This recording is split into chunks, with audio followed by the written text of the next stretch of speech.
Hingga sampailah Anne ke jalan raya dan Anne melihat Teddy tampak ngoduaan karena lari. Sementara Anne masih bertanya dalam hati, kenapa Teddy sampai lari? "Kenapa Ted, kok bisa sampai lari?" tanya Anne. "Penampakan itu muncul," jawab Teddy. "Penampakan apa lagi?" tanya Anne bingung. "Pas melek, makhluk itu," jawab Teddy masih ngos-duaan gak jelas.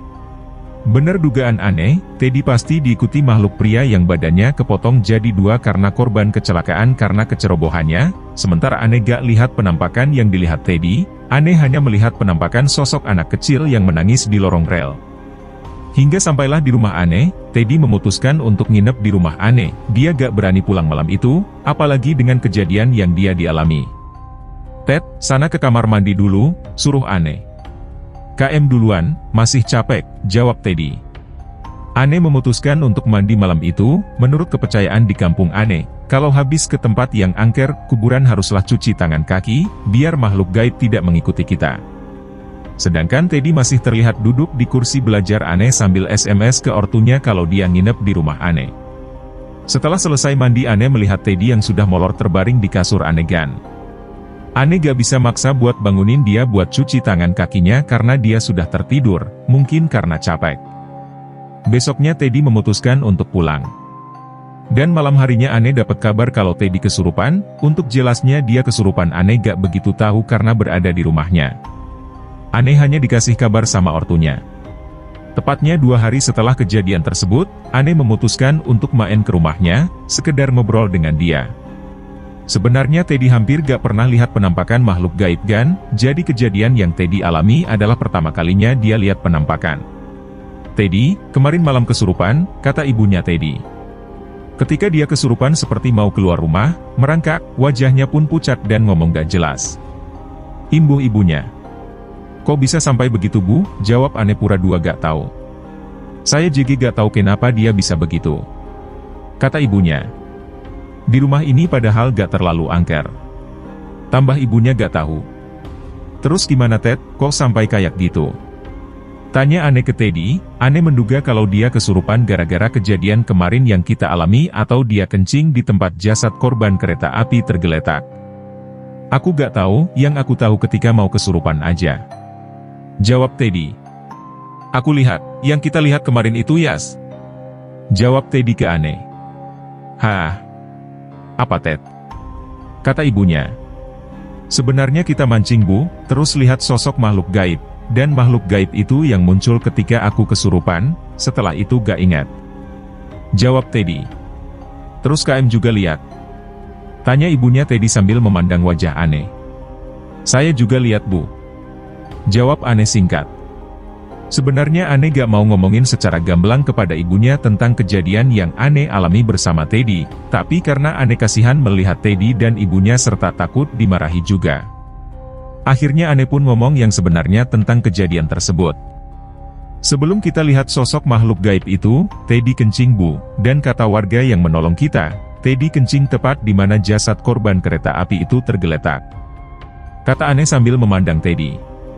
"Dan sosok penampakan jasad korban kecelakaan itulah yang muncul menampakkan diri ke kita," tambah Anne lagi. Teddy pun menunduk lesu. "Apa makhluk itu mengikuti Teddy Bu?" imbuh Anne. Jawab ibu Teddy nampak bingung. Setelah lama Anne ngobrol, Anne pun pamit untuk pulang. Anne berharap kejadian kesurupan itu gak terjadi ke Teddy. Anne nebak waktu Teddy kesurupan dan mau keluar rumah karena mau menuju rel di mana dia melihat sosok penampakan tersebut. Dan ternyata benar. Malam pun datang, Anne pun ditelepon sama ibunya Teddy untuk datang ke rumah. Ibunya ngomong kalau Teddy mengalami kejadian yang sama dengan kemarin. Setelah Anne datang ke sana, nampak orang tuanya yang resah dengan kejadian yang dialami Teddy dengan ditemani orang pintar yang tahu makhluk halus.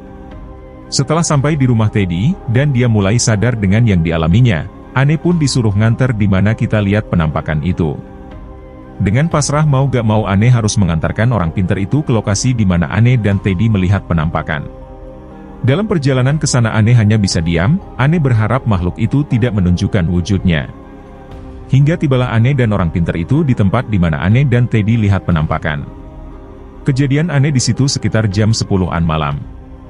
Ane bener dua takut walaupun Ane bersama orang pinter yang tahu makhluk halus tetap aja Ane merasa merinding. Walaupun jam 10 malam di sana, agan bisa lihat pik, gak ada lampu, jadi hening, sepi dan gelap banget apalagi KL agan lihat kebun kosong yang di sekitar rel, zoom view.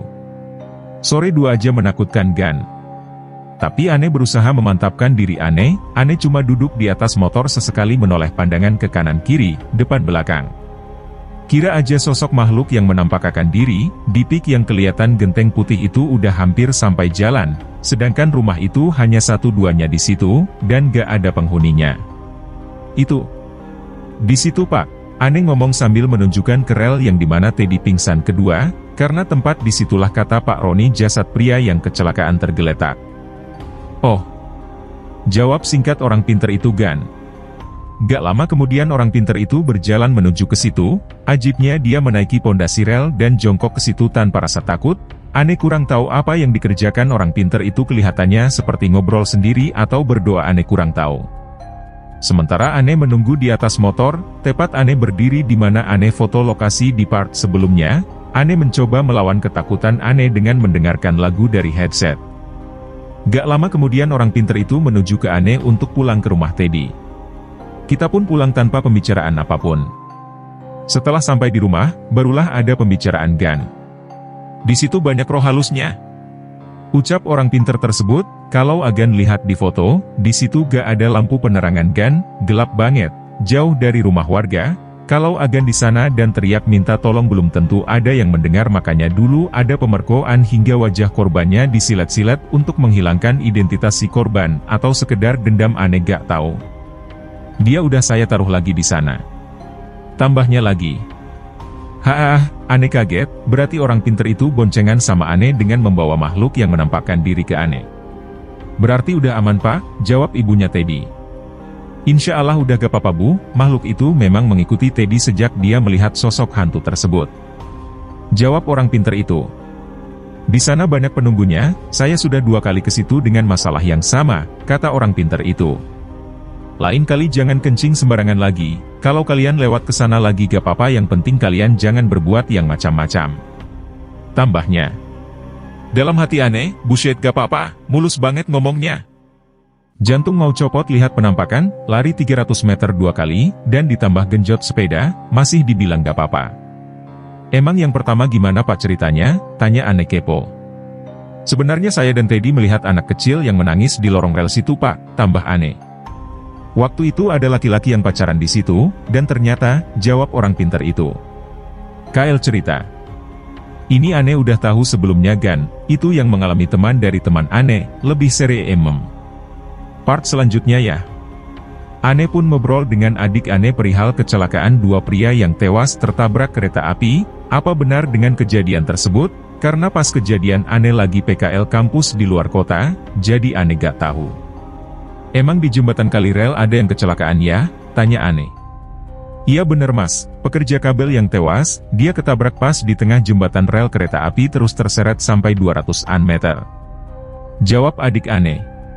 Dia sebenarnya mau lari Mas, tapi gak bisa soalnya di tengah jembatan rel kan bolong-bolong, susah buat lari jadi keburu ketabrak. Bagi agen yang tinggal sekitar rel kereta api di desa dan ada jembatan Kalirel pasti tahu penyangga beton kayu di jembatan rel yang bolong-bolong. KL gak tahu lihat pik, tambah adik Ane. Buset. Ane kaget. Ternyata tempat yang Ane mancing ditemenin sama makhluk halus itu gan. Terus yang satunya lagi kepalanya putus ya? Tanya Ane.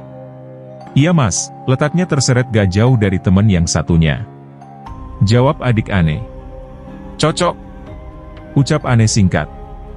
Setelah kejadian yang Ane alami, Ane jadi kepo tentang kata-kata Pak Roni, ada kaitannya, dan rumah tersebut kenapa Ane teriak gak ada yang peduli.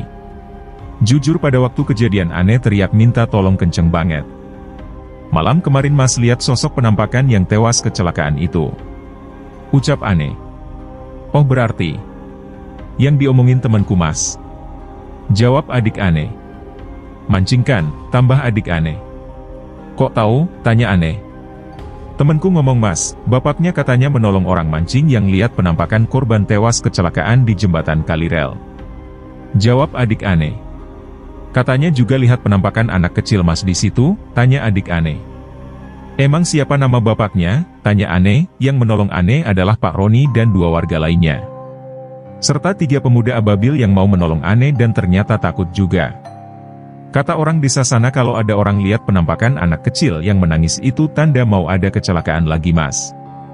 Kata adik Ane. Kalau nama bapaknya aku gak tahu Mas, itu sih yang sering main kesini, Randi, tambah adik Ane. Apa ya mungkin kecelakaan lagi? Dalam hati Ane. Coba aja ntar tanya sama Randi. Ucap adik Ane. Pada waktu itu Ane gak terlalu peduli mau kecelakaan lagi atau gak. Jujur aja kalau Ane teringat anak kecil yang menangis di lorong rel kereta api itu benar-benar sangat kasihan, menyedihkan, sekaligus takut. Tangisannya kayak anak kecil ditinggal sendirian di tempat sepi malam-malam, lokasi bipik. Yang bikin Ane penasaran, orang yang tinggal di rumah itu kok bisa sampai betah tinggal di situ, bagaimana cerita orang pinter tersebut, dan bagaimana dengan kata-kata dari Pak Roni. Akhirnya masalah yang Ane alami sedikit demi sedikit mulai terjawab. Mendengar cerita dari orang pinter itu Ane sedikit bercerita tentang kejadian yang dialami teman dari teman Ane, namanya Agus. Dia backstreet sama ceweknya. Karena Ane tinggal di kota kecil, hotel-hotel belum berkontribusi dalam dunia permesuman di kota Ane, banyak dari mereka yang pacaran malam-malam di tempat sepi, seperti pantai, lapangan, atau tempat 2 rekreasi taman, DSB. Dan di kota Ane kebanyakan kerja di home industry, jadi mereka lebih suka pergi malam Jumat, karena Jumatnya libur, serta Kamisnya dapat pocokan, upah kerja. Bisa buat modal pacaran. Hehehe. Di tempat Ane tinggal kalau apel atau pergi sama cewek biasanya habis Isya, sekitar jam 8 malam. Pada waktu itu Agus janjian sama ceweknya, dia SMS ceweknya untuk mengajak ketemuan, dia gak menjemput di rumah karena backstreet, dan akhirnya bertemulah dia di gang desa rumah ceweknya. Ketemuan di tempat gang ya? Isi SMS dari ceweknya. Oke. Jawabnya Agus singkat. Maka ketemulah mereka di jalan gang desa tempat tinggal ceweknya. Setelah mereka bertemu, kemudian bergegaslah mereka menaiki motornya berboncengan, Agus pun mulai mengajak ngobrol sama ceweknya, tapi ceweknya hanya diam, si cewek hanya menunjukkan tempat di mana mereka mau berduaan. Kemana kita? Tanya Agus ke ceweknya. Ceweknya itu hanya menunjukkan jari telunjuk tangannya. Agus pada waktu itu masih belum merasakan hal aneh. Setelah beberapa menit perjalanan, Agus pun bertanya lagi dengan ceweknya. Di mana? Tanya Agus. Ceweknya melakukan hal yang sama yaitu menunjukkan jari tangannya ke sebuah tempat. Tempat di mana kebun kosong dekat rel kereta api. Agus gak memperdulikan tempat di mana dia berada, pikir si cowok semakin sepi tempat itu semakin enak pula buat mesum. Nafsunya lebih kuat daripada sepi, sunyi, dan gelapnya malam. Nah, karena Agus ini rumahnya jauh dari tempat ceweknya itu, dia gak begitu tahu dengan kejadian keangkeran di sekitar rel kereta api. Mereka pun berduaan di tempat di mana dekat dengan kebun kosong itu Agus sepertinya gak peduli dengan tempat sekitar, dia hanya asyik dengan ceweknya itu. Di sekitar kebun kosong di situ emang sepi, karena berbatasan dengan rel KA, kebun tebu, dan kuburan, baru perkampungan warga. Dan gak lama kemudian HP Agus berbunyi, Agus tahu kalau bunyi itu SMS masuk. Agus tidak memperdulikannya karena dia masih asyik dengan ceweknya itu. Beberapa menit kemudian-nya pun berbunyi lagi, hingga sampai 3 kali, tapi dia tetap gak memperdulikan. Hingga akhirnya, siapa sih yang SMS terus? Dalam hati Agus berkata. Dia pun segera mengambil dari saku celananya, tapi si cewek itu tetap membuat Agus sibuk dengan kegiatannya di kebun kosong dekat rel itu dengan ceweknya itu. Lama-kelamaan HP Agus berbunyi ringtone panggilan cuma Agus tak kuasa membuka karena berada sama si cewek tersebut, hingga beberapa jam kemudian. Agus memulai membuka isinya. Srek, klik-klik.